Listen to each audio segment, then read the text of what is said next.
Hello, everybody. We're starting Cambridge ASN A-Level 9709, Pure Mathematics 1, and October, November 2025, Paper 1, Variant 5. So that's the goal for today.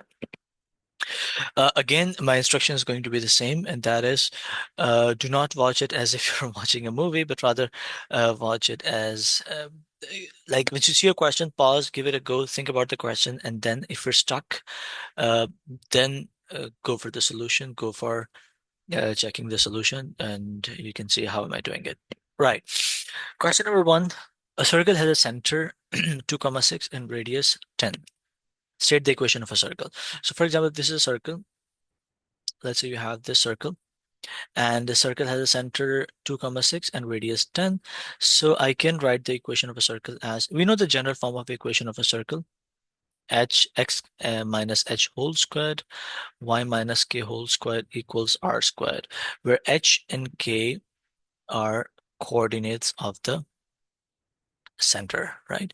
So I'll simply, instead of h, k, and r over here, by the way, is the radius. So I'll simply, and this is for I think 2 marks only, I'll simply put in the numbers, right? So x would stay the same, everything else would remain the same.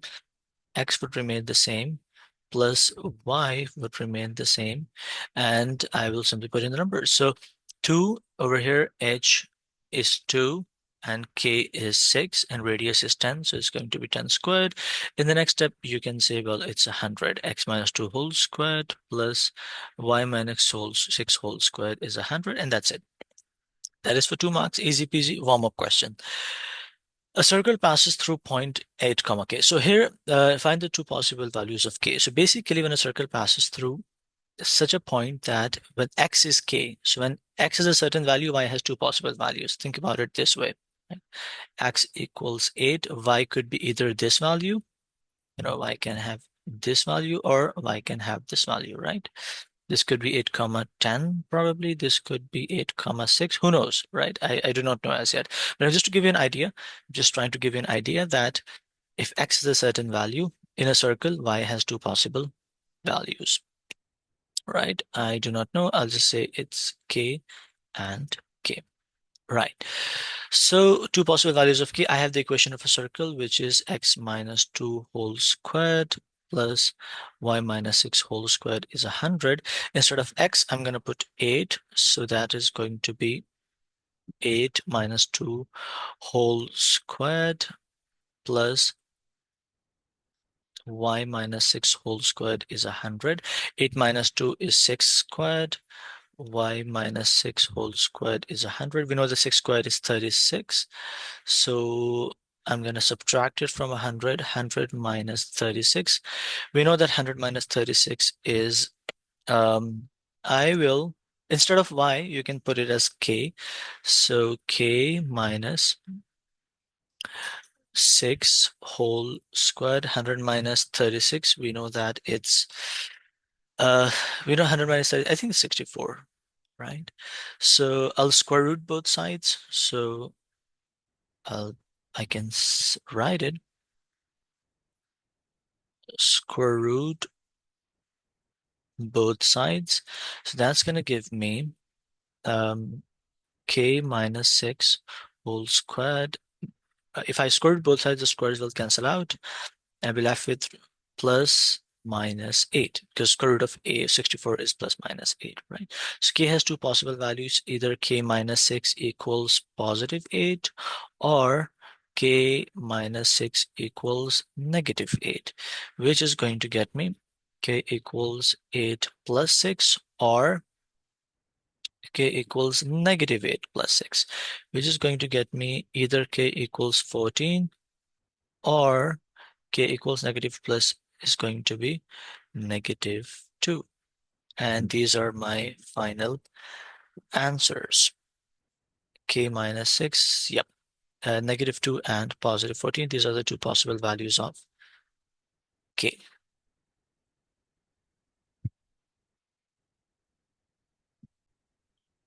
Which means that the two possible values of k are, well, this could be, negative 2. Instead of this k, we can have plus 14. I hope it graphically it makes sense. Right, so we're done with question number one. Let's move on to the next question, and that is question number two. A geometric progression has the first term 3 plus 4 root 2, and the second term is 5 minus root 2. Find the common ratio of the geometric progression. Give your answer in the form of root 2 plus p, where p is an integer to be found. Right. So our GP looks like this.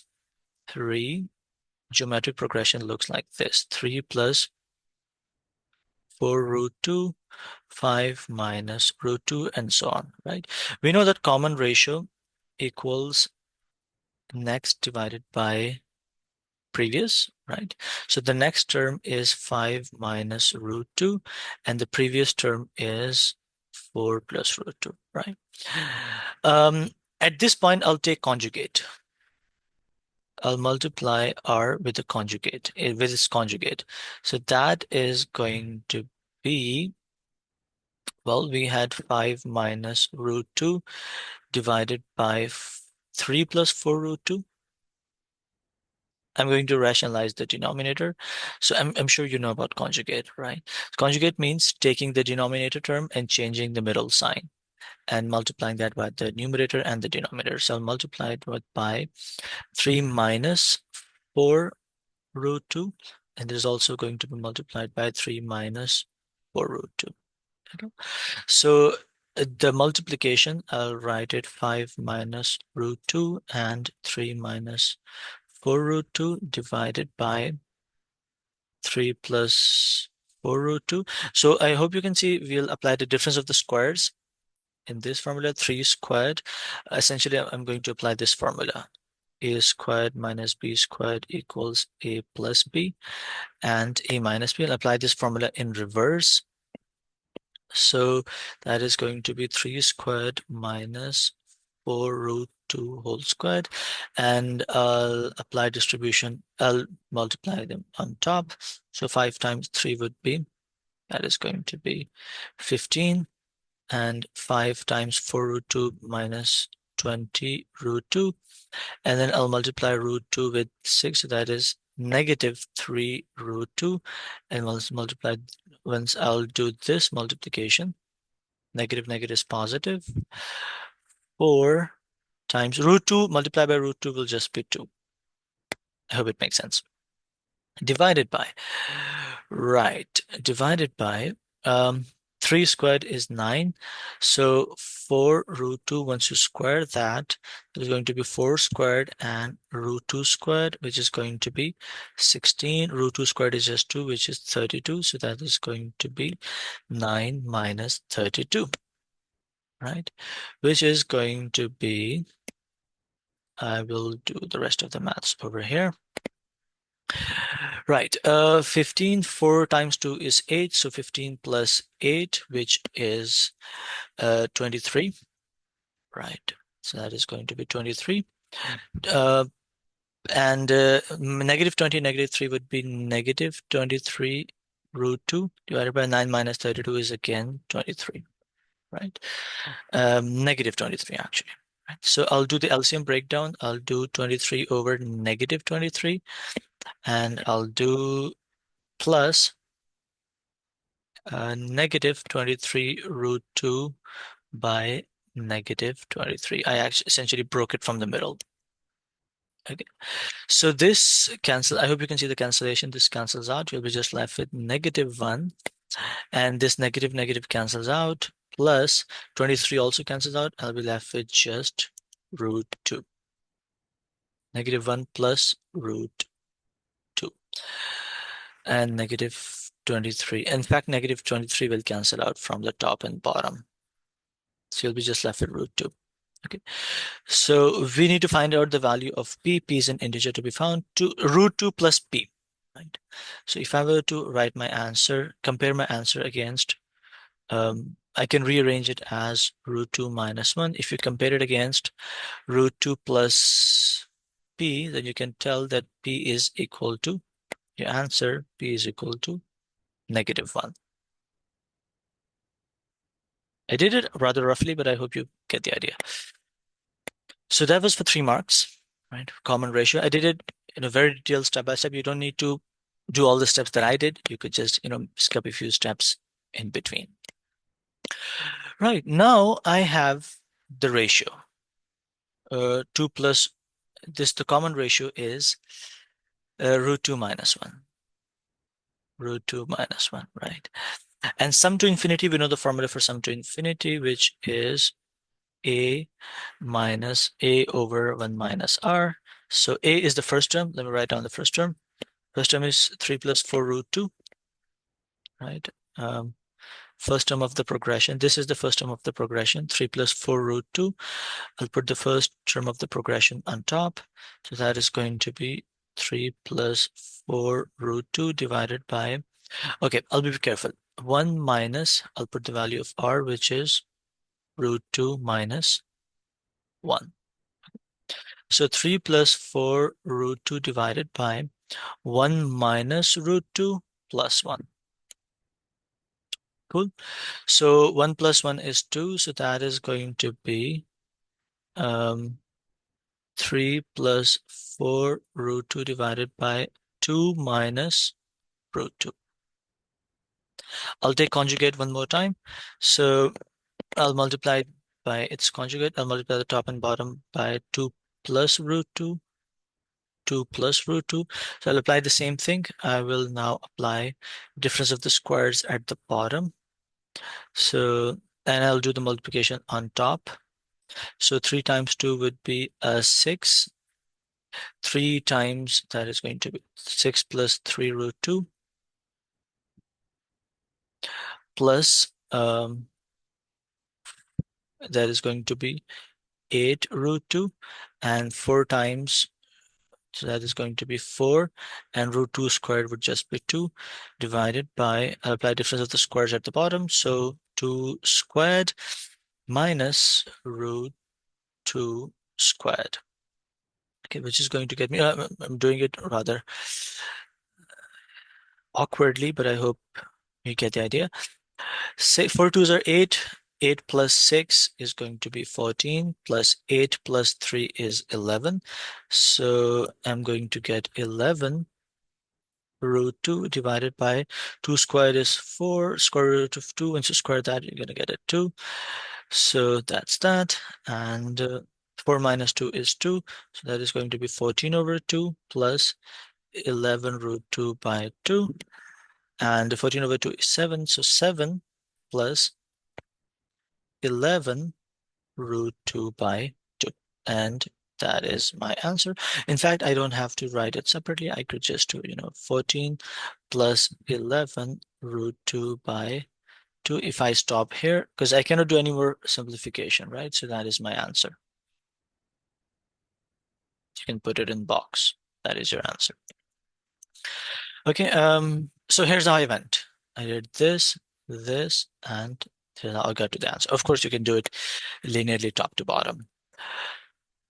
Right, so we're done with 2 questions. Let's move on to this paper is rather easy, I think, so far. Let's see.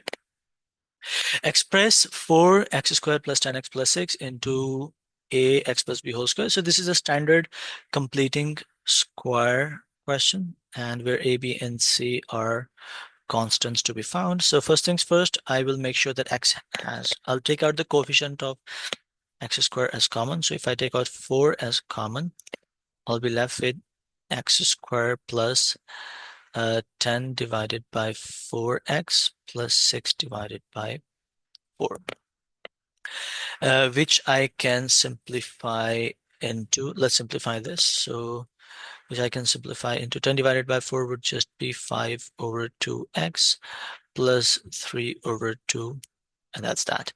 Now in the next step, I will, if you remember, we split the middle term into half, and then we add and subtract its square. So its half is going to be 5 over 2 multiplied by 1 over 2, which is going to be 5 over 4 is its half. So I'll keep 4 outside. X squared plus 5 over 2x would remain like this. And I'm adding and subtracting 5 by 4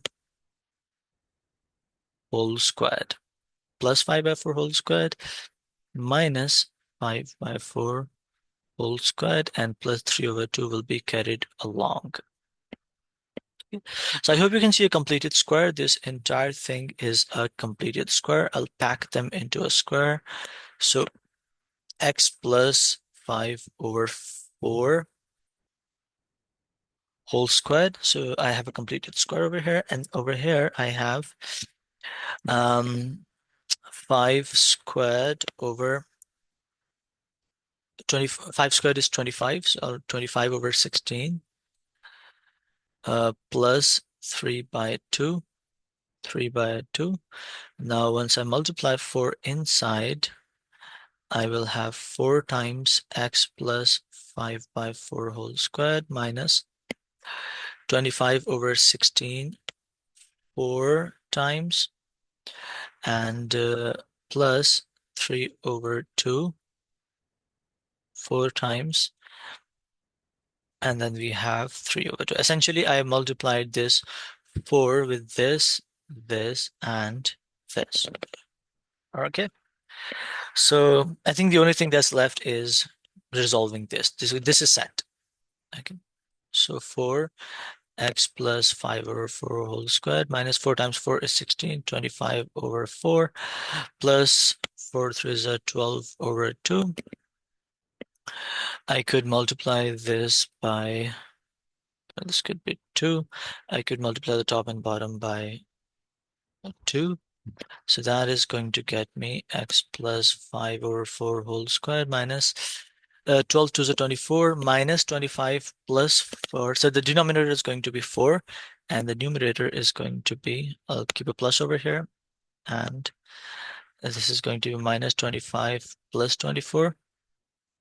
Minus 25 plus 24 is negative 1 by 4. So altogether my answer is going to be x 5 plus 4 whole squared minus 1 over 4, and that is my final answer. I think this is less like you have to be really good at LCMs and stuff, adding and subtracting fractions. Okay, the curve with the equation this and the line y equals k have exactly one point of intersection. If you have exactly one point of intersection, then I'll first of all substitute. This is for 1 mark only, so make sure that you're not stressing yourself out on this one. Uh, have exactly one. So first of all, I'll solve the both equations simultaneously, right? So use your answer for part A, or otherwise um, state the value of k. Now think about this for a while. You have, if I were to use this, if you carefully notice, then this is a parabola, right? Which has, what will be the vertex of the parabola? Vertex of the parabola is going to be 5 over 4 minus 1 over 4, right? So if there is a line that has exactly one, in fact, it's going to be minus 5 over 4. The coordinates of it is going to be minus 5 over 4, comma, minus 1 over 4, right? So if this is a line that is, there's a line that's touching this and that's touching the parabola exactly one point, it's going to be touching at, it should be over here. Okay, and this is going to be a horizontal line. What is the value of this horizontal line? What will be the equation of this horizontal line? If you think about this, if I were to plot it on, you know, x and y axes, if you think about it, isn't it the same line? Isn't this line the same as a line that's passing through a certain value of the same, isn't the line going to have the same y-axis as the vertex, negative 1 over 4, right? Does this line have an equation, negative 1 over 4? Okay, I don't have to do any solving. I'll just used vertex, and we got the equation of y, which is y equals negative 1 over 4, right? Because the above equation is in the vertex form, I used that, and I used the fact that it has only one point of intersection, so it must be passing through, the line must be tangent to vertex, right? So I simply used the y coordinate of the vertex to find out the equation of a line. Okay, I've used the answer from part A to state the value of the constant k. But if you want to solve it, you can. The way we normally solve things, and that is, I have an equation, y equals, I know the given equation is y equals 4x squared plus 10x plus 6, and the other equation is y equals k. I'll put them equal to each other, simultaneously solve each other. 4x squared plus 10x plus 6 equals k, and then I'll turn it into, 4x squared plus 10x plus 6 minus k equals 0. And because this is the merged equation, I'll use b squared minus 4ac is equal to 0 because it's hitting the curve at exactly one point. So the is equal to 0, and then I can put in the values. So b squared would be, 10 squared minus 4 times 6 minus k equals 0. Once you'll solve it, you'll get the value of k, which is going to be negative 1 over 4. Okay, so k equals 1 over 4, negative 1 over 4. These are the two alternative solutions. There are two alternative ways of doing it.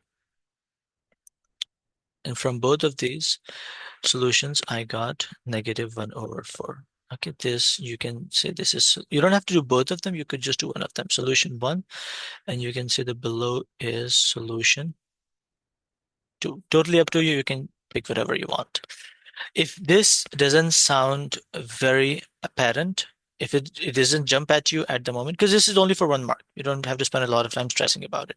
If it doesn't jump out at you right away, you could use the solution 2. Moving on to question number 4. The diagram shows the design for a company's new logo. Okay. The sector of a circle, center O and radius r centimeters, so the radius is r, and acute angle pi by 3. The quadrilateral AOBC is a rhombus. When it's a rhombus, which means this is also r and this is also r, because a rhombus is all four equal signs. Find the expression for the perimeter of the design. Give your answer in terms of pi and r. So the perimeter of the, I'm looking for this length, and this length, and this length. Okay. So we know that if I'm talking about just the perimeter, we know that this is r and this is r. So the green portion is just 2r. Okay. The yellow one is the arc length, right? So you know the formula for arc length. By the way, what will be this angle? 2 pi minus pi by 3, which is going to be 5 pi by 3. Okay, because the entire thing is 2 pi. If you take away pi by 3, the rest of the angle is going to be 5 pi by 3. So I can use this angle to work out the arc length, right? So S equals r theta. I'm talking about the yellow region. S equals, so what I can say is perimeter equals arc length plus 2r. Essentially the yellow portion and the green portion. The yellow portion is the arc length, green portion is 2r. Okay. The perimeter is going to be r. We know that arc length is S equals r theta plus 2r. Right. What's the value of theta? Theta over here is 5 pi by 3. Perimeter is going to be r times 5 pi by 3 plus 2r. I can simplify this. And this should be the answer. I could just write it as 5 5 pi r over 3 plus 2r. That is my answer. Expression for the perimeter. It is now that the perimeter of the design is 200 centimeters. Find the area of the design. So this is a particularly interesting question because now it's for 5 marks. I hope you can already see 5 marks. Okay. So I hope you can see the perimeter. We don't have the formula for perimeter. We know the perimeter is 200 meters, right? So I can use the formula for perimeter to work out the value of the radius. Okay. And then we can use the radius to work out the area of the design. So the perimeter equals 5 pi, perimeter which was 5 pi r over 3 plus 2r, it is now 100, right? I can take out r as common.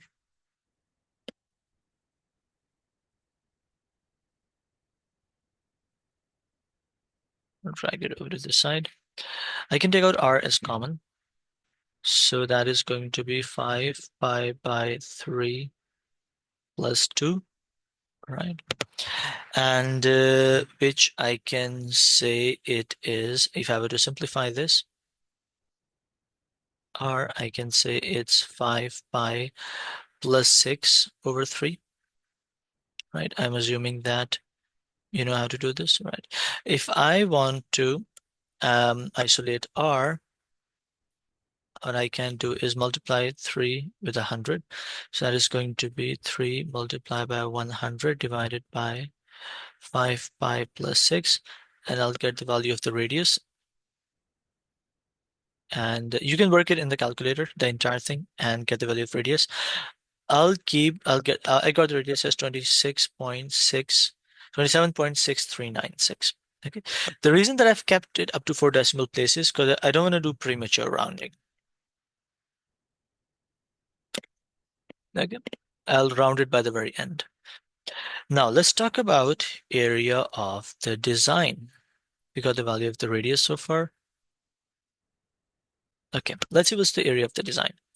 Can I say that the area of a design, um, the like is this region, this major sector, and the area of the rhombus? Is that right? In fact, you could split the rhombus into two right angle triangles. Into two triangles, not right angle triangles. So can I say that it is area of one triangle, two triangle, and this major sector? Can I say that? Right. So area is equal to area of sector plus area of the, and the two triangles will be the will have the same area, right? Area of the triangle OAC, area of the triangle 2 times the triangle. I'll just write triangles. Okay, so I don't only need to find out the two areas, and I will. Mm, I should write area of the rhombus,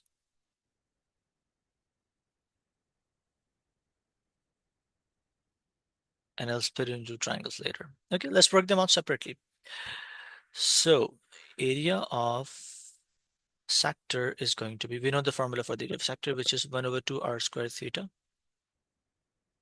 Okay, 1 by 2. We have the value of r, which is, we just worked it out, 27.6396. And theta, in this case, for the major sector, the bigger sector is 5 pi by 3. So I'll put 5 pi by 3. And overall, I am going to get an area of a sector is 2000 plus 0.137. I'm keeping up to 4 decimal places because remember, I will round it by the very end. Okay, now let's talk about area of a rhombus. Area of rhombus is equal to 2 times area of a triangle. Okay. So 2, I'll write 2 and I'll compute the area of a triangle, right? What is the area of a triangle? You know that the area of a triangle is, for example, if this is a triangle, right? This is R, this is R, you know this theta, then 1 by 2 R times sine theta. I hope you know this. So 1 by 2 R square sine theta, 1 by 2 R squared sine theta, right? Let's work it out. So 2 multiplied by 1 by 2. In fact, I'll take out the bracket. 1 over 2, our radius is 27.6396 squared sine. And what's the area within the triangle? The included area is pi by 3. I mean, this is what we're talking about right now. This is what we're talking about, this triangle. This triangle. Okay. So this is R, and the angle in the middle is pi by 3. So let me put that over here. Sine pi by 3. Run it in the calculator all at once, and you will get 661.597, something like that. Okay. So let's work out the total area. Total area, I'll just add the two areas, area of a sector, this area, and I'll add this area. That's going to be 2000 plus 0137. Make sure you're computing it up to 4 decimal places.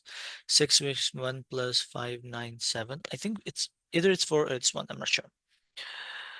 Okay, so once you work out the area, the total area, in fact, it's 5979. Right. If I work out the area, altogether area is going to be 2661.6083. Okay, this is the area that I got in the exact form. But I hope you remember we got the area, we need the area. I mean, should be okay. This should work. But accuracy required is 3 significant figures. So up to 3 significant figures, the area is going to be 2660. Which means if your first 3 terms are right, 1, 2, 3, your answer will be considered as correct. 3SF. This is your correct answer in 3 significant figures. This also works. Your first 3 significant figures should be correct. For the rest, there is some margin of mistake allowed. Okay, so I hope it justifies 5 marks. Let's move on to the next question. The next question is solve the equation. It's not that bad either. In fact, it's for 3 marks. So let's solve it. So number 5 says, well, I will multiply everything by x cubed to get rid of the denominator. So I'll multiply by x cubed on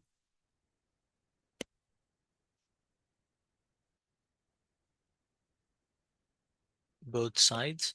So this is going to become x to the power of 6 minus 28x cubed plus 27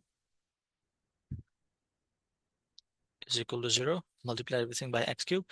And now I'm going to treat it just like a quadratic equation. In fact, I can factorize it. So x to the power of 6, I think negative 27x cubed, negative x cubed plus 27 equals 0, which I can, if I were to take out from x cubed as common, I will be left with x cubed minus 27. If I were to take out, negative 1 as common, I'll be left with x cubed minus 27 equals 0. So either x cubed, sorry, let me write that down, the two factors. X cubed minus 1 or x cubed minus 27 equals 0. Let's split it into two factors. So either x cubed minus 1 is equal to 0 or x cubed minus 27 is equal to 0, which is going to be x cubed equals 1 or x cubed equals 27. If I were to cube root both sides, I'm going to get x equals 1 And over here, I'm going to get x equals 3. And these are my two answers. It's pretty easy for 3 marks. Right. Now, show that the equation, question number 6, show that the equation 6 sine theta plus 1 over tangent theta equals 4 divided by sine theta can be written in this form. Okay. 6 sine theta. Let me write down the equation. 6 sine theta.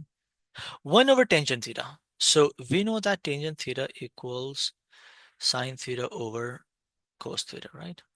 If I were to reciprocal, if I were to do reciprocal of 1 over tangent theta, can I write it as cos theta over sine theta? Okay, so instead of 1 over tangent theta, I'm going to write cos theta over sine theta.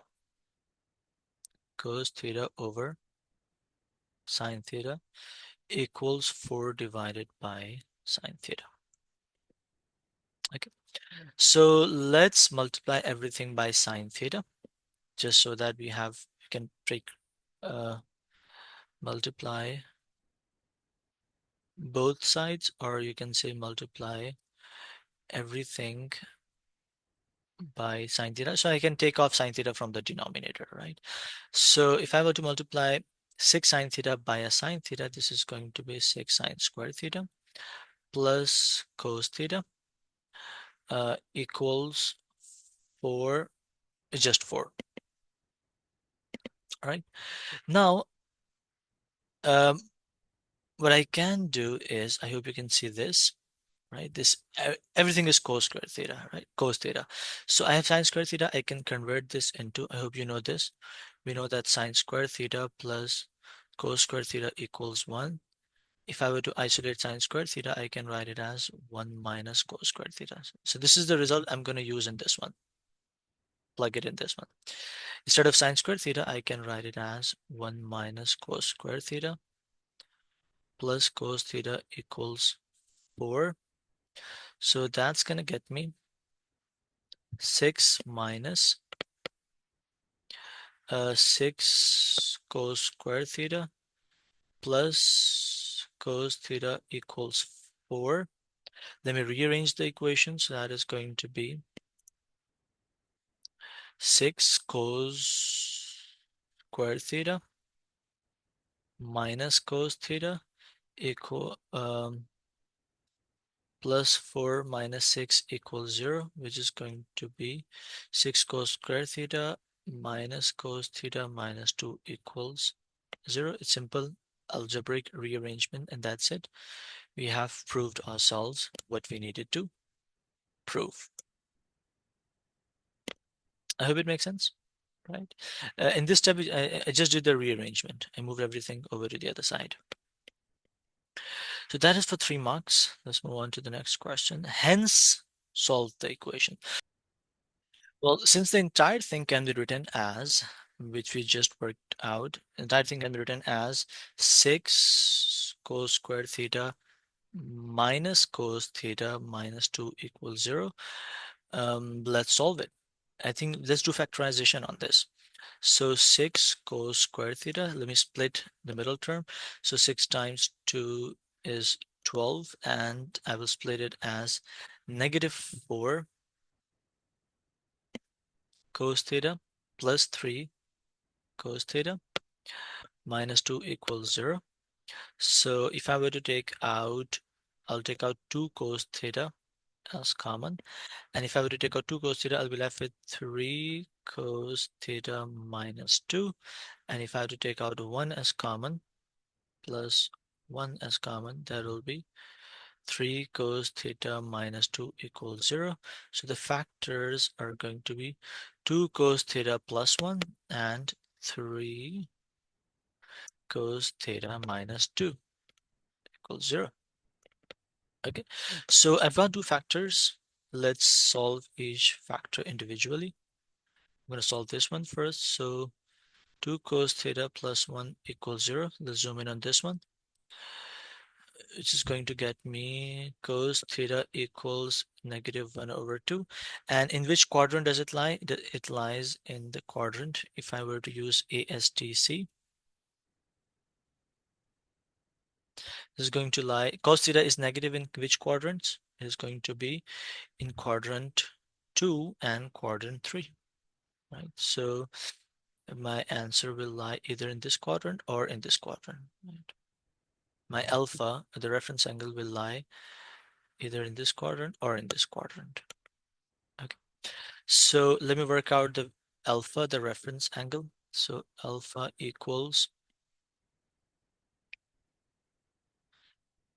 cos inverse 1 over 2, and my reference angle turned out to be 60 degrees, right? So the values of theta will be, because it's in the second quadrant, so I will work out this angle, and these are the two angles I'm interested in, right? So for the first angle, it's going to be 180 degrees minus 60 degrees, right? And that is going to be 120 degrees. For the second quadrant, I will do 180 degrees plus 60 degrees, and that is going to get me 240 degrees. Okay, let's do the same thing for the other one. So the other one is 3 cos theta minus 2 equals 0. Let me simplify this. So this is going to be cos theta equals 2 over 3, which will lie, because it's positive, it will lie in either in quadrant 1 or in quadrant 4. So it's either the alpha is either in this quadrant or in this quadrant. So I'll work out real quick alpha first. Alpha is going to be cos inverse 2 by 3, and that is going to give me an alpha of 48.19 degrees. Okay, so if it's in quadrant 1, theta equals 48.19 degrees, right? And if it's in quadrant 4, which means I'm interested in this angle, and I'm interested in this angle, which is going to be 360 degree minus alpha.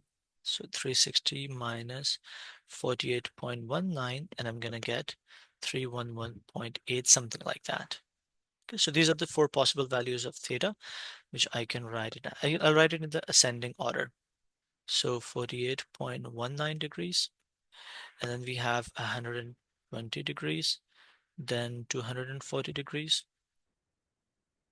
and then 311.8 degrees. This is my answer. If you can put it in the box if you want, or simply write answer in front of it. So that's how, I mean, this is pretty simple. That's how we normally solve trig equations. So 4 marks, I think 4 marks for 4 values of angle, not bad. This is interesting. Question number 7. A manufacturer wishes to design an open. So this word open over here is very important. Open, which means when we say open, we means the lid is missing. The top, this, we don't have a lid on top of it. This is an open cylinder. Shown in the diagram, the tank will have a base but no top. Well, they've clarified over here. It has a base, right? So we'll consider the area of the base if need be, but we will not consider the area of the top. The outside of the tank will have a fixed surface area of 600 pi centimeter squared. Great. So um, that's that. The tank will have a base. The radius r has a height 8 centimeter. The h can vary. So the h can vary. Like you can increase and decrease the height of the tank. Show that the volume of the tank is given by pi r 600 minus r squared uh, over 2. Okay, let's approach this carefully. First of all, I just want to be sure that you know the formulas for the surface area of and the volume of a cylinder. Right? So surface area, in this case, the surface area is the area of the base, which is pi r squared, and the curved surface area, like the curved surface area of a cylinder. I'm sure you've learned this in GCSE or IGCSE or O levels. The curved surface area is 2 pi RH. Okay, this is the area of the base, and this is the area of the curved region. Okay, and the formula for the volume is pi r square h. This is the formula for volume. Okay, so let's rearrange this formula to work out the value of the volume. If you notice, in the formula we have h, but in the formula of what we need to prove, it doesn't have any h at all, which means we will use the formula for the surface area to isolate h, and then we'll put it into this formula. Okay, let's do that. We know that surface area equals pi r square plus 2 pi r h, pi r squared plus 2 pi r h, and we're given the surface area. We know the surface area equals 600 pi. So I'll put 600 pi equals pi r squared plus 2 pi r h. Let's isolate h from here. So I will move over to this side. So 600 pi minus pi r squared equals 2 pi r h. Let me, let me isolate h. So can I take out pi from the top? So that is going to be 600 minus r squared divided by 2 pi r. I'll cancel out pi. So I will just be left with h equals 600 minus r squared divided by 2r. So I've got the value of h. Let's put it in the formula for area, formula for volume. Okay, we know that volume equals pi r square h. Okay, this is something we know about a cylinder. So I'll keep everything the same. Right, volume will stay the same, pi r squared. Instead of h, I'm going to put in its substitute, 600 minus r squared divided by 2r. Okay. I hope you can see something canceling out. This r will cancel out from the two r's on the top. So I'll be left with v equals 600. I think we're almost done. Yeah. So by the way, this is 600 pi. I already took out pi as common. What did I miss? Pi r squared. So yeah, I think we're done. Pi r is common. 600 minus r squared divided by 2, and I got the expression for the volume. Yep, we did it. Right, this is something we needed to prove, and we did it. Okay, so the prerequisites for this question is for you to know the formula for the surface area and the volume of a cylinder, right? And normally the surface area of a cylinder is 2 pi r squared plus 2 pi r h, right? But in this case, 2 pi r squared essentially represents the pi r squared for the base and the pi r squared for the top. Because the cylinder has open cylinder, so I took off 1 pi r squared, and in this case, the formula of the surface area just turned out to be pi r squared plus 2 pi r h. Okay, if this formula do not make sense, uh, go back and look up the surface area and the volume of a cylinder, of the right cylinder to be precise. Okay, and if you check that, this question will make a lot more sense. Okay, the next question says find the exact value of R which corresponds to the maximum value of V. This is a particularly interesting question. Find the exact value of R which corresponds to the maximum value of V. Okay, so we know that V equals, we just worked out the value of V, which is pi r 600 minus r squared divided by 2.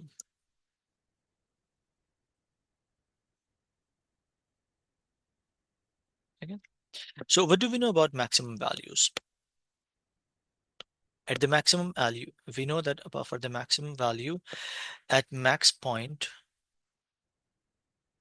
I'm sure you've learned this in rates. At maximum point, dV over dr becomes 0.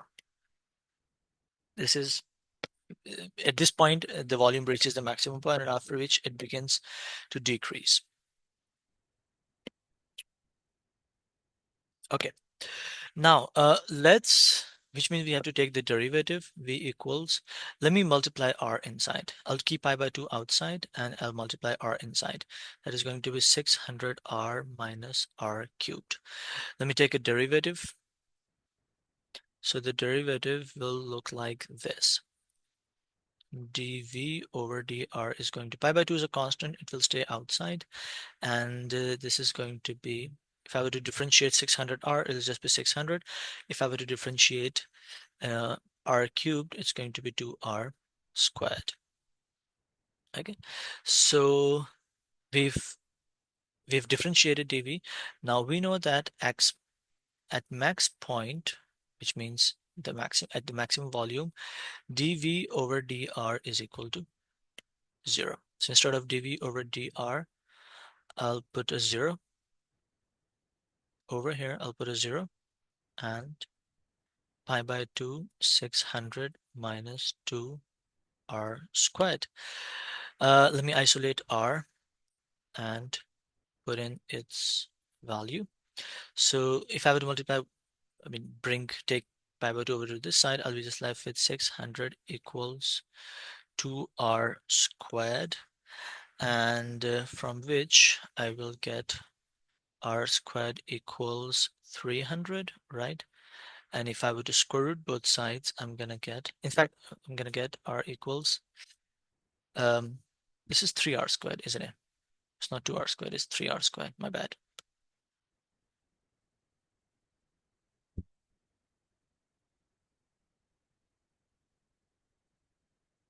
My bad, 3r squared. 3r squared, so it's going to be 200. Okay. If we were to do this in the calculator, you should get 2 square root 10, and that is the exact value of r, for which you'll get the maximum volume. Okay, so it essentially goes back to the topic of rates. Okay, so that's that. We are done with question number 7. Hence, find the maximum value of V. So I think it should be really easy now.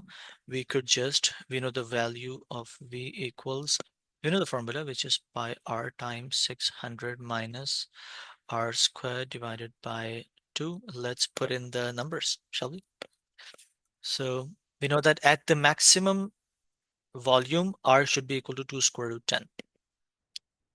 So I'll put r equals 2 square root 10.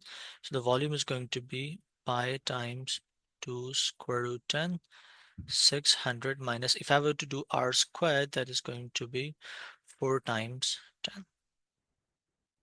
That is going to be 2. And you could just put it in the calculator, or you can take it a step ahead if you want to solve. That is going to be 2 pi. In fact, 2 will cancel out from the top and bottom. So I'll be just left with, 10 pi times 600 minus 4 tens of 40. And you can just put it in the calculator and you will get 8885.7. 8885.7 centimeter cubed. That'll be the volume because everything is in centimeters, right? H centimeter, so the volume definitely is going to be in centimeters. And that is your answer for this question. You can double check your answers by using a calculator as well. I hope it makes sense. Let's move on to the next question. Right, question number 8. The diagram shows a curve with the equation y equals square root 6x plus 5. The shaded region is bounded by a curve x-axis and the line x equals a and x equals 2a, where a is a positive constant. The shaded region is rotated through, oh, this is simple, rotated through about the x-axis to form a solid. The solid has a volume V such that V is greater than or equal to 46 pi. Show that this is greater than or equal to 0. Okay, so I don't think it's that bad. How do we work out the volume of rotation? We know that volume of rotation about the x-axis. Let me write down the steps.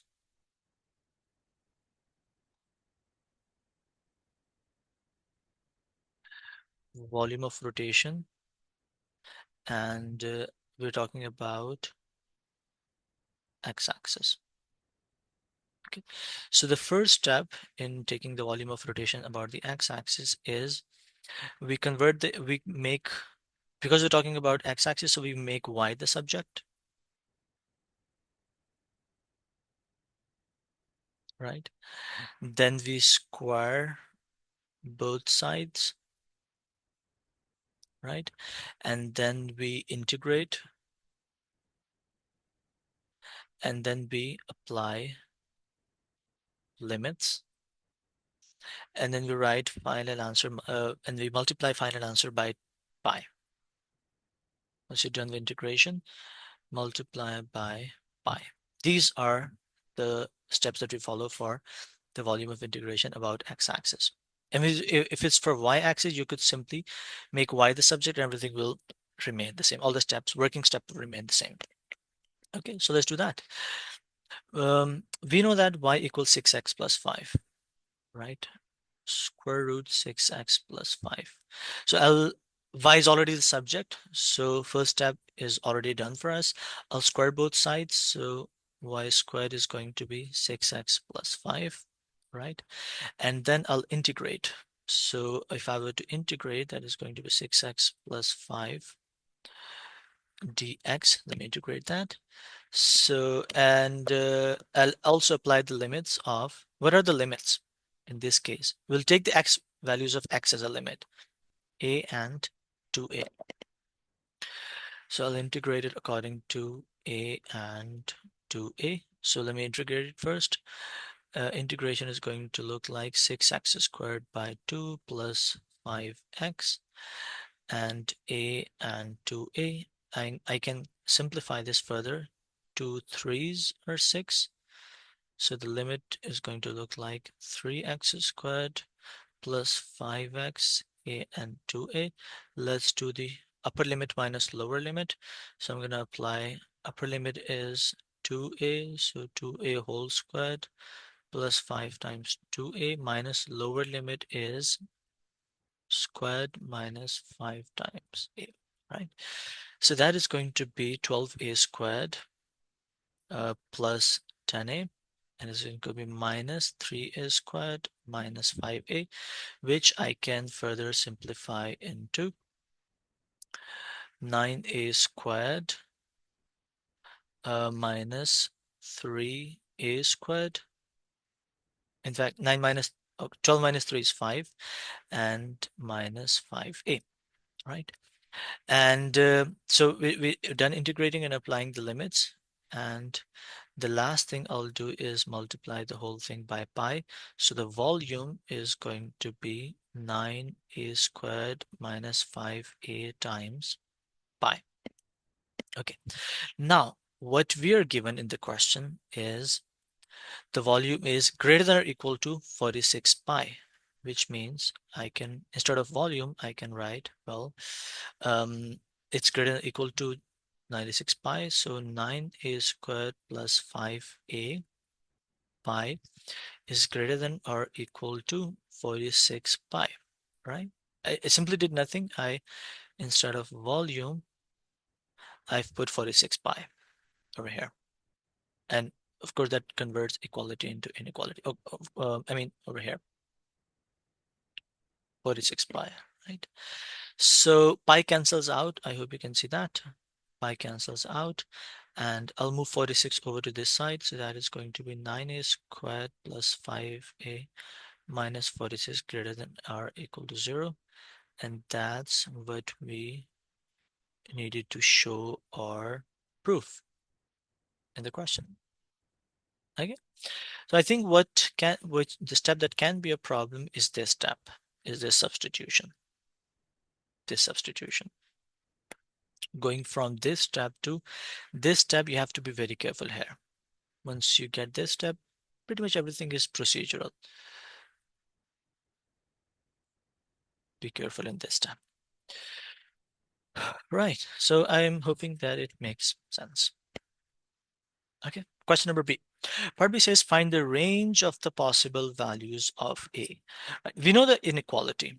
The inequality is 9A squared plus 5A minus 46 is greater than or equal to 0, right?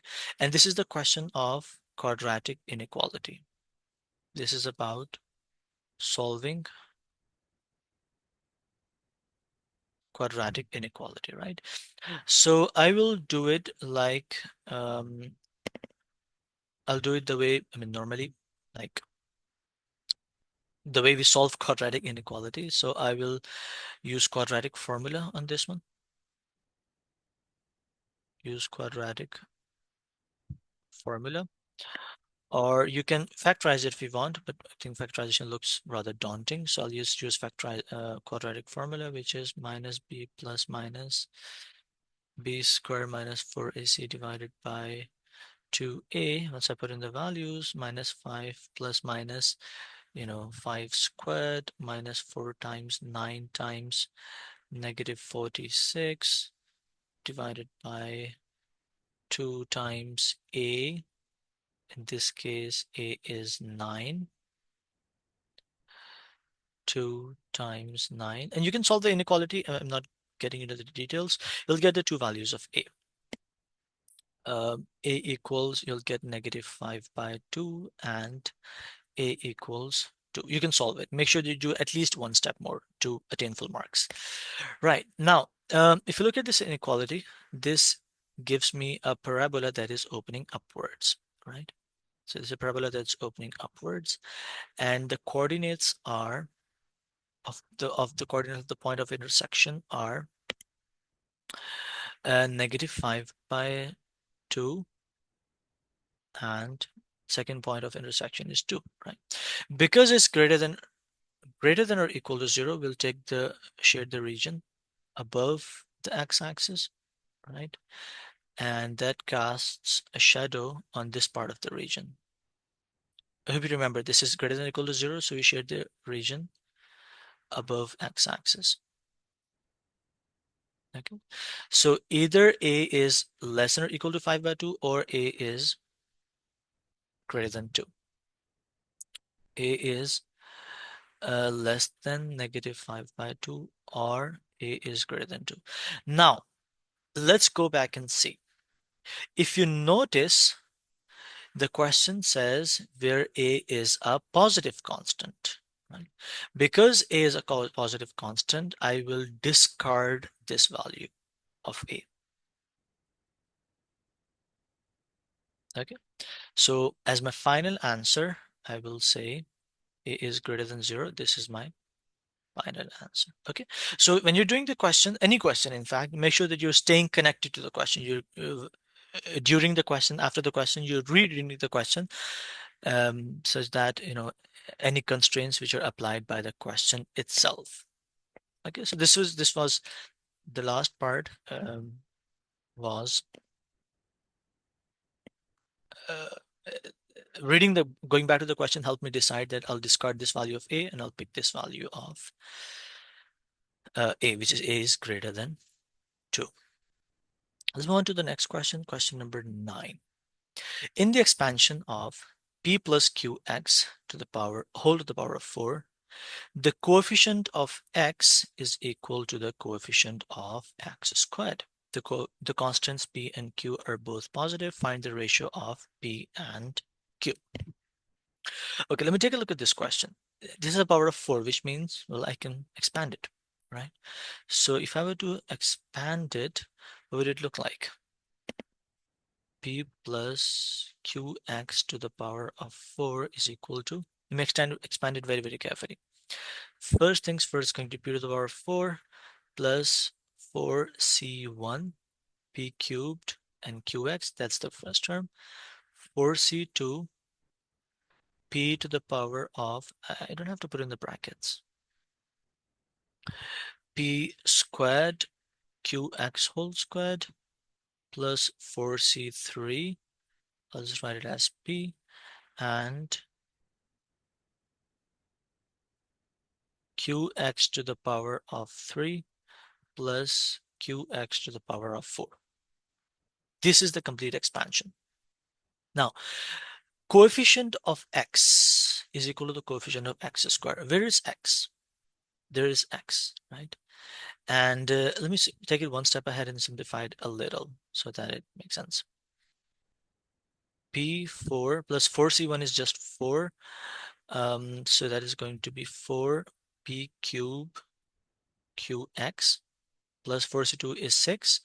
So 6p squared q square x squared, and that is going to be 4p cubed x cubed plus q4 x4, right?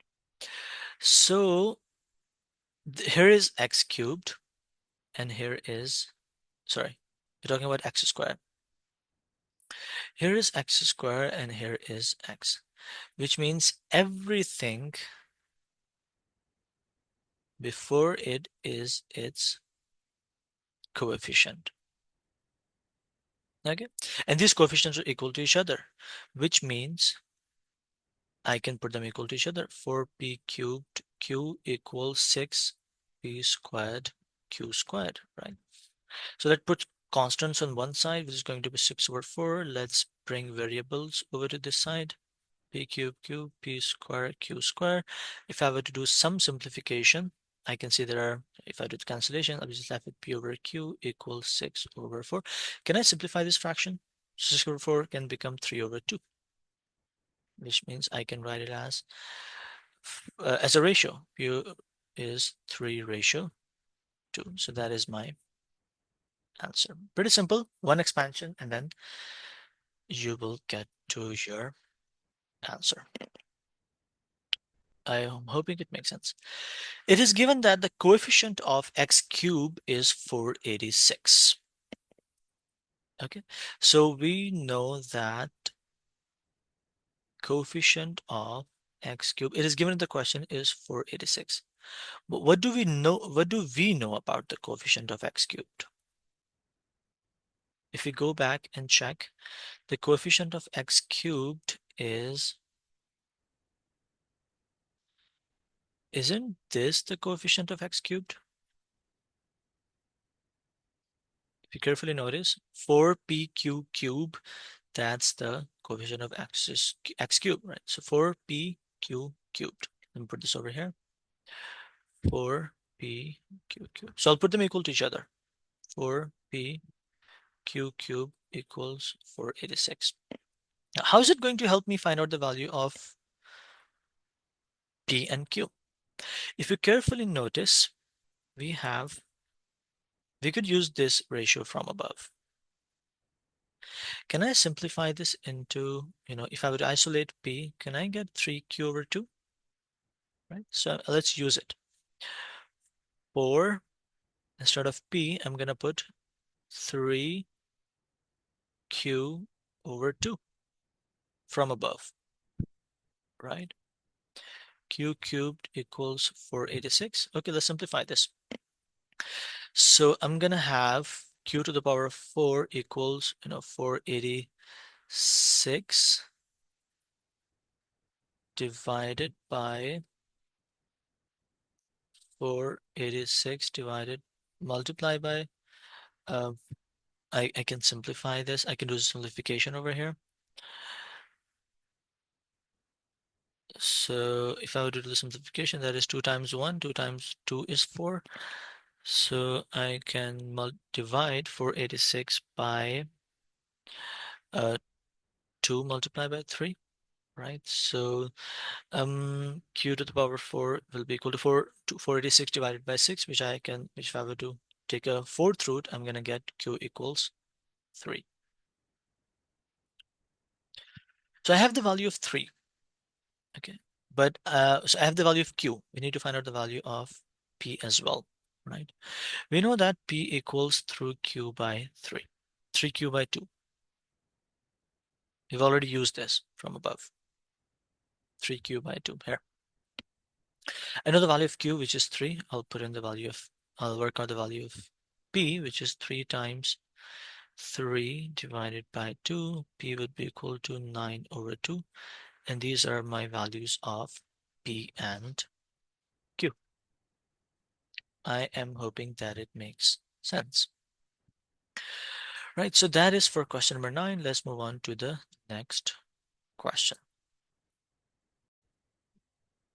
Okay, we have the next question, which is question number 10. A function f is defined by, we have f of x equals 3 plus 7 over x minus 2. For x is greater than 2. It is given that f of a equals 4, 5, find the value of a. Which means if I were to do f of a, that is going to be 3 plus 3 plus 7 over, instead of x, I'm going to put a minus 2, right? And that f of a equals 4.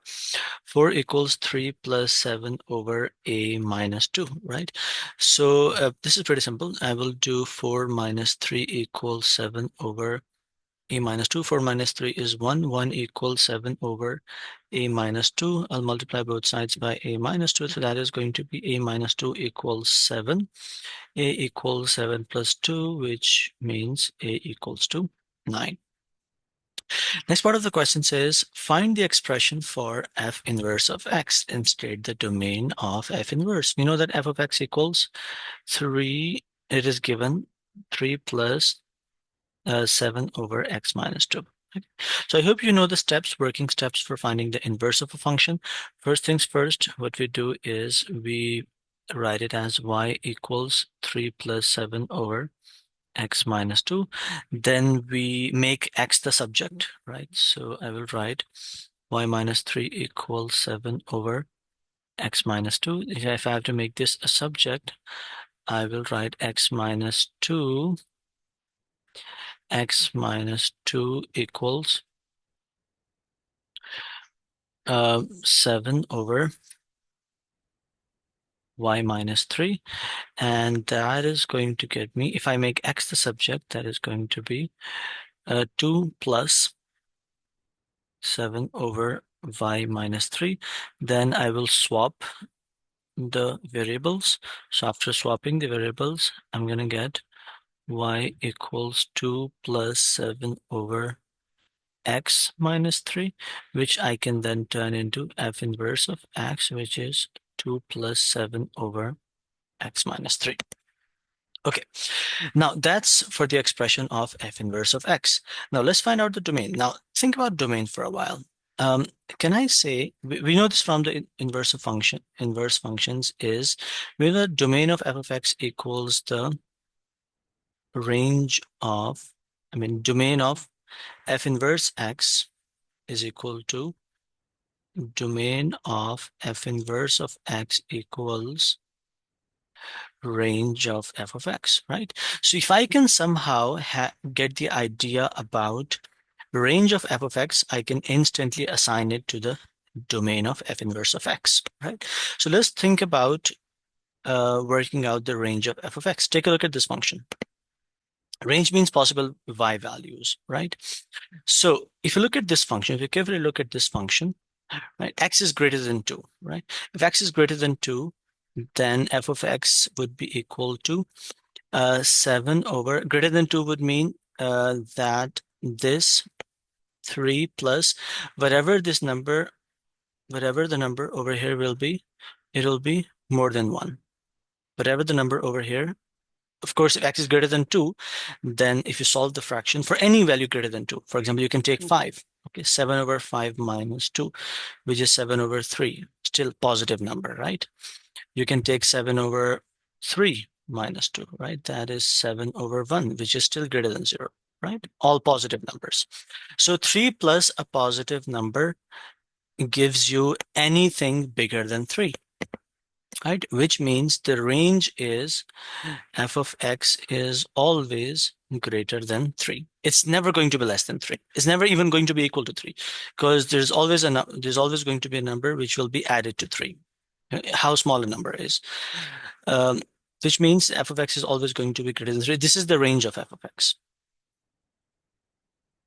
Range of f of x, right? So if this is the range of f of x, I will immediately assign it range of f of x is greater than 3, which will immediately be the domain of f of x. So I can say x is greater than 3. I use this idea of domain of f. Some people do it graphically as well, but I think you can do by some analysis. Next question. I think we are done. Okay, here's another part of this question. Function g is defined by g of x equals 1 plus 4x divided by 2x minus 3. X is greater than 3 over 2. Show that f of g of x equals kx, where k is a constant to be determined. Okay, we know that the function f of x is equal to, let's get the function from the top, f of x equals 3 plus 7 over x minus 2. 3 plus 7 over x minus 2, right? If there's x, here's x, right? Let's make a composite function. And you have to be really good at algebra to be able to do this. G of x would be equal to 3 plus 7 divided by plus 2. Okay. If I'm putting g of x over here, I will put the value of g of x over here, the function g, which is 1 plus 4x divided by 2x minus 3. Alrighty, now I will solve this a bit. So that is going to be 3 plus 7 divided by, I'm going to work in the denominator a little bit. So that is going to give me, let me make my pen a little thinner. One sec. Okay. So I have 1 plus 4x on top, 1 plus 4x plus 2 times 2x minus 3 divided by 2x minus 3. Okay, which I can further solve into 3 plus, I can take the reciprocal of this fraction, and 7 multiplied by, in fact, I can write it like this, 7 into 2x minus 3 divided by, let's solve this, 1 plus 4x, and that is going to be 2x minus 3, 1 plus 4x plus 4x minus 6. Is it 1 plus 4x? Yep. 1 plus 4x over 2x minus 3. I think it's x minus 2. Yeah, it's 7x minus 2. So I think I accidentally wrote it as plus 2. This is minus 2. Right, so this is going to be, let me correct this mistake over here.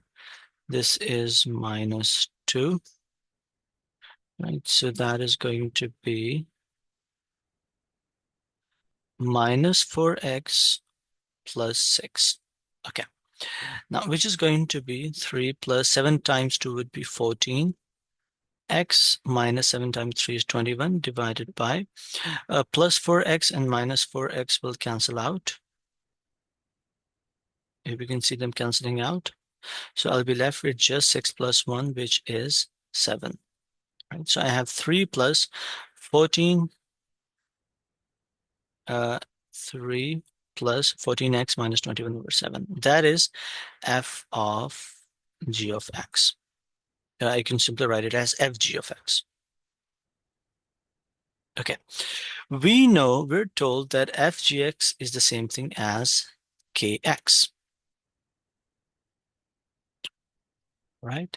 Fgx is the same thing as kx, which means I can equate the whole thing to k, right? Because it is equal to kx. So let me equate it to kx. And 3 plus 14x minus 21 over 7 equals kx, right?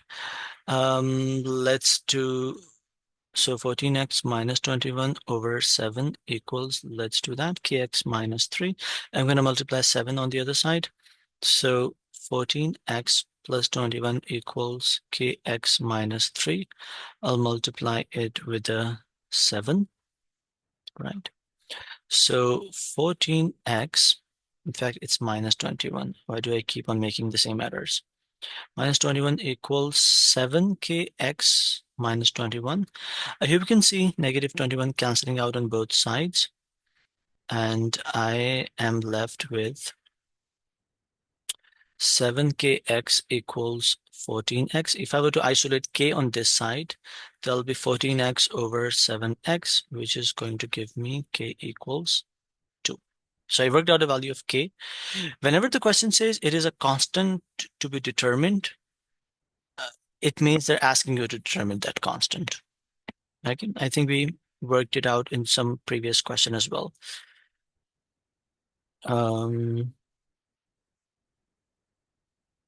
Yeah, maybe somewhere.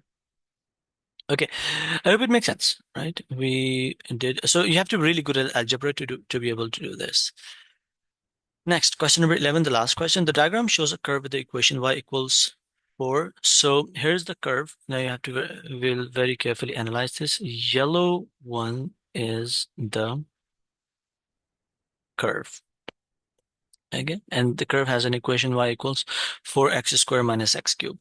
And here's the tangent line. The green one is the tangent line at point P. And oh, we're given this wonderful piece of information, and that is the point P has x coordinate as 3. That is 3 comma something, right? Let's work out that something. So find the equation of the tangent. We need to find out the equation of this line, equation of this tangent. Give your answer in the form of y equals mx plus c. First of all, let's work out the coordinates of P. We know the equation of a function. The equation of a function is 4x squared minus x cubed at x equals 3. What will be the value of y?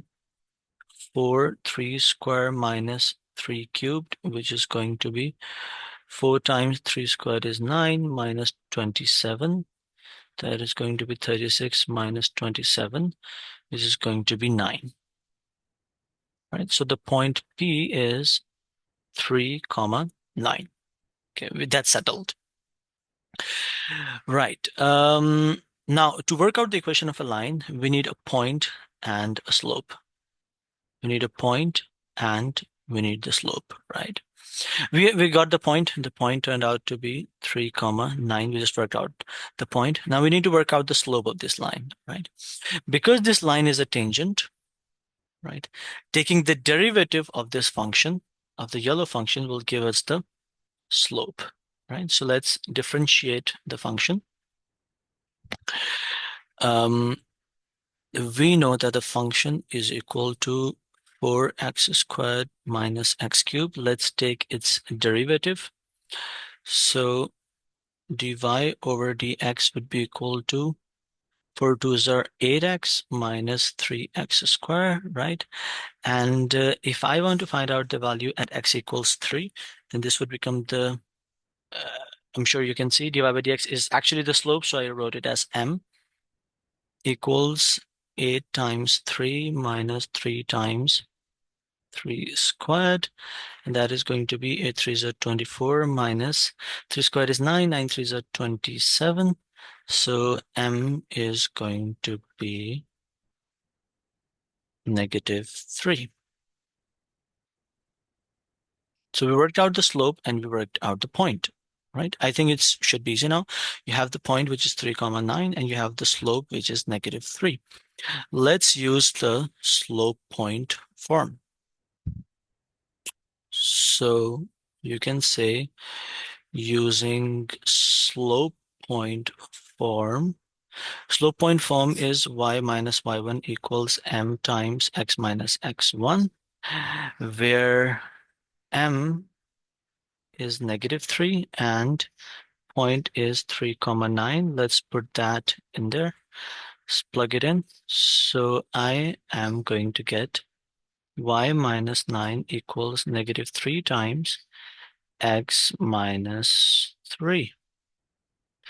So that is going to give me y minus 9 equals negative 3x plus 9, and that will be negative 3x plus 9. Let's move positive 9 over to this side as well. So I'm going to get an equation of a straight line, which is equal to negative 3x plus 18. And that is my answer. Okay, make sure that you box your final answer. I mean, I've boxed the rest of the things as well, but make sure you write it as, you indicate something that is your final answer. So that's that. That's part A. Let's move on to part B and part C of this question.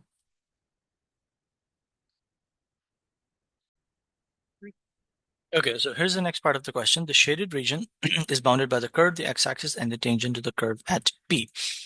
I hope you can see this shaded region. So this is bounded between the curve. So here's the curve, right? Here's the tangent, and this is the area between the curve, right? Find the area of the shaded region. Now, if you carefully, very, very carefully notice that, if you very carefully notice, then can you help me build an expression for this area? Which area should I subtract from which area to get the shaded area? Now, this may sound like an odd question, but think about it for a while. Okay, take a look at this. If I were to draw a line, right? Just take a look at this and tell me if it makes sense. This part, the green part, this is the area of a triangle, right? Just the green part. And, right? And this is the area of the triangle, right? And if you carefully notice, then if you look at the yellow region is the area under the curve, which we know we can work out by area by the integral, right? Because integral gives us the area under the curve, right? So I can see that the expression for a shaded area will look like this. Shaded area is equal to, can I say it is the area of a triangle minus area under the curve, right? Area under the curve. I hope it makes sense, right? Because the bigger area is the area of a triangle, right? If I take away the area of a area under the curve, then I'll be left with this shaded area because this is the shaded area I want to compute. Okay, so let's work it out.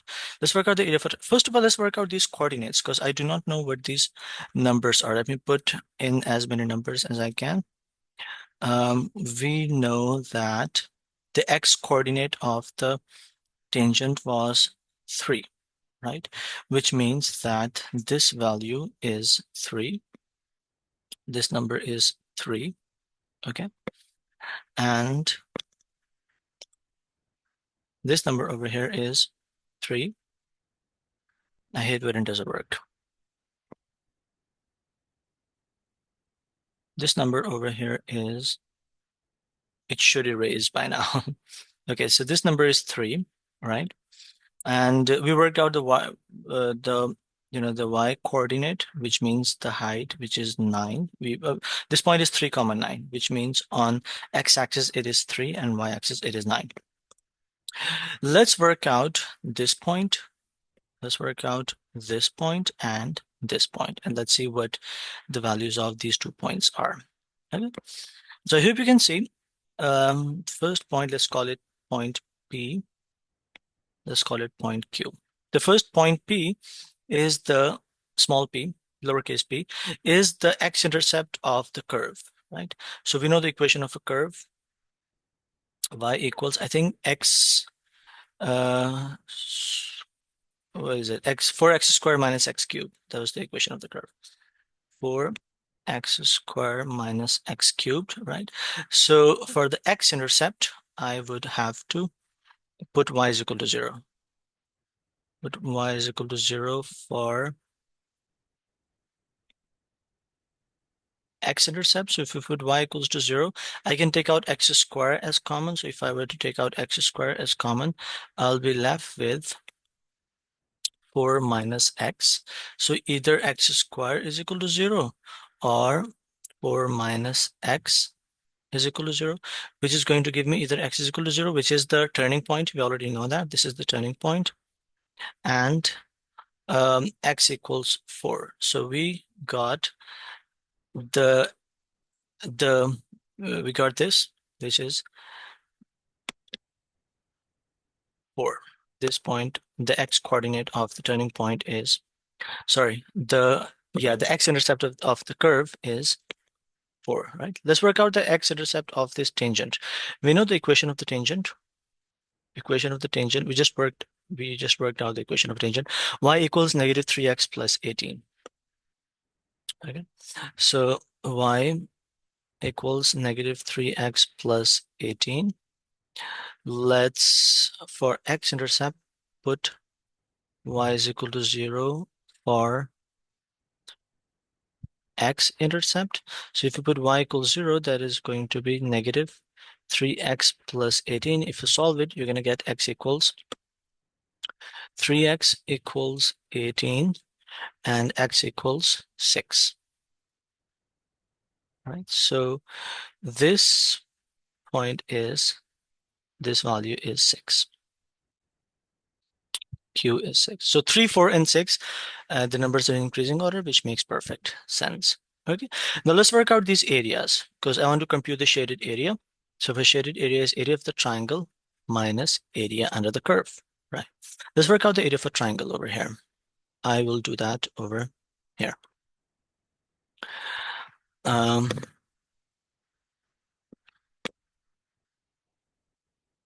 area of triangle is equal to, we know that there are different formulas for the area of the triangle, but let's real quick, I will draw a sample triangle over here.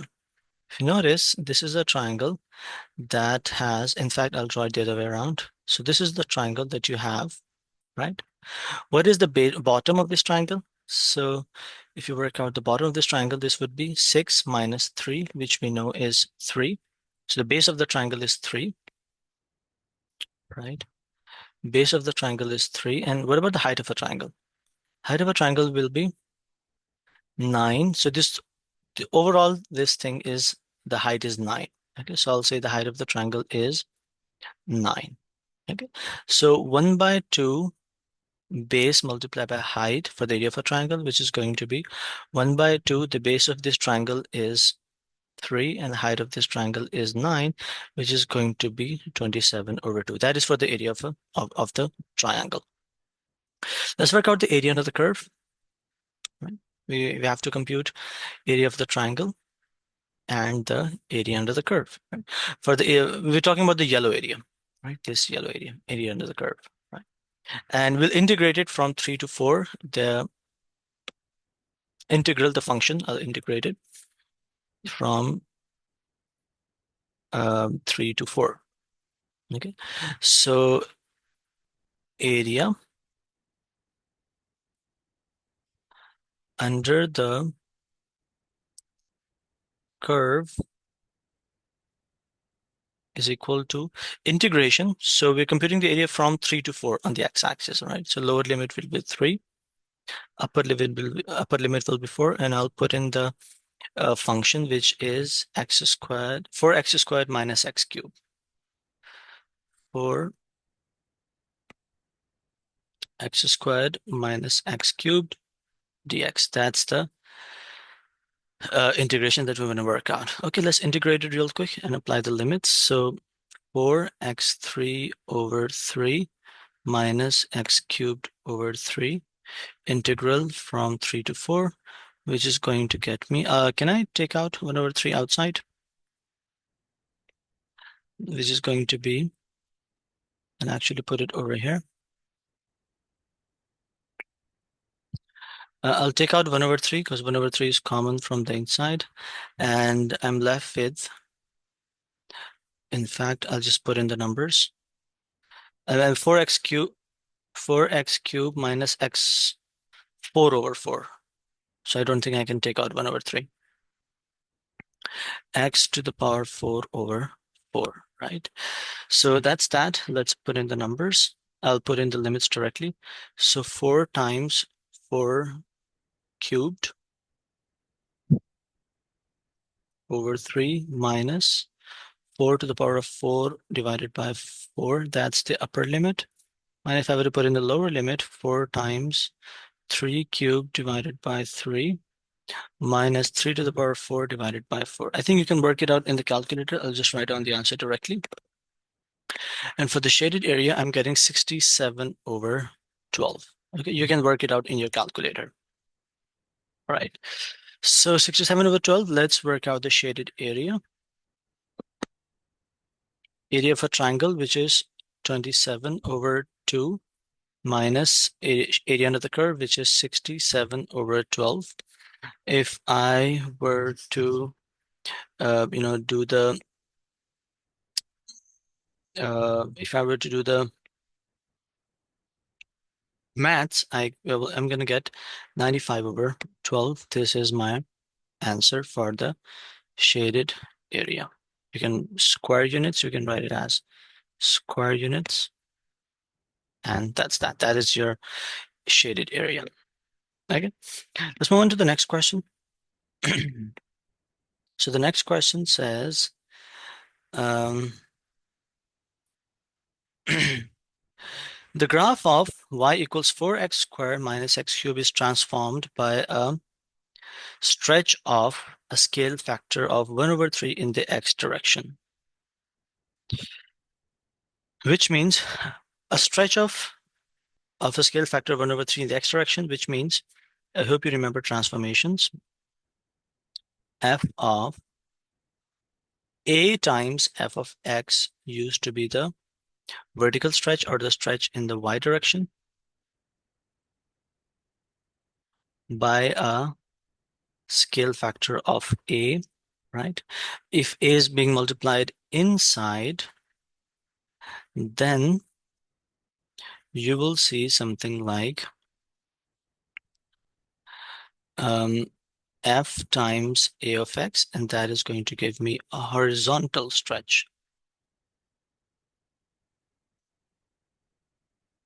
by a scale factor of 1 over a. That's the idea. So 1 over a, which means 1 over scale factor of 1 over 3 would mean that a function horizontal stretch by, let me write this down real quick, horizontal stretch by scale factor of 1 over 3 would mean 1 over a, in this case is 1 over 3. So over here it should be 3x, f of 3x. And this is what we need to find out, right? We know that f of x equals 4x squared minus x cubed, right? The the transformed shaded region is bounded by the transformed curve x and the tangent, x-axis and the tangent to the transformed curve at q. Find the equation of the transformed curve, right? So we need to compute f of 3x essentially, right? So wherever you see x, put in 3x minus 3x cubed, right? So let's work it out, which is going to be 4 times 9x squared minus 27x cubed, which I will further simplify into 4 nines are 34, 4 nines are 36, x squared minus 27x cubed, right? So when it says m and n are integers to be found, which means you have to write the values of m and n. Let's compare it against this. So mx squared plus nx cubed. So if you compare it, if you compare them, you will know that m is equal to 36 and n is equal to negative 27. I will write it as my answer. M equals 36 and n is equal to negative 27. And that's that. Right. Let's move on to the next bit. State the coordinates of Q. So point P, which was previously, we know that we had a point P, which the coordinates of the point P were 3 comma 9, right? So P was the point which was 3 comma 9, right? Let's transform this point P into Q, right, by a vertical stretch.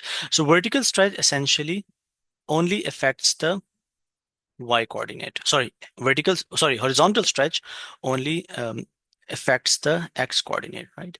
So I will have to multiply because this point is being multiplied by, because we're stretching this horizontally, right? So horizontal stretch would mean that I'll have to multiply this by 1 by 3. Okay. So for a Q, we'll 3 multiplied by 1 by 3 because this is a horizontal stretch. And the y coordinate will have no effect. Okay. So I'm going to get point Q will be 3 and 3 will cancel out, and it's going to be 1 comma 9. That's the y coordinate. So we worked out the coordinates of Q, that is from 1 mark, and the area, right? So previously the area, which sort of looked something like this, right? If you stretch it, the area will also be stretched, right? Because you're stretching the function, right? So as you stretch the function, the area will also be stretched. Previously, we know that area was 95 over 12, right? Now, because it is being transformed by a scale factor of 1 over 3, I'll multiply the area by 1 over 3, right? So I am going to get 95 over 12 times 3 is 36, and that is my answer. I hope it makes sense, and that marks the end of our paper. Looking forward to seeing you in the next video.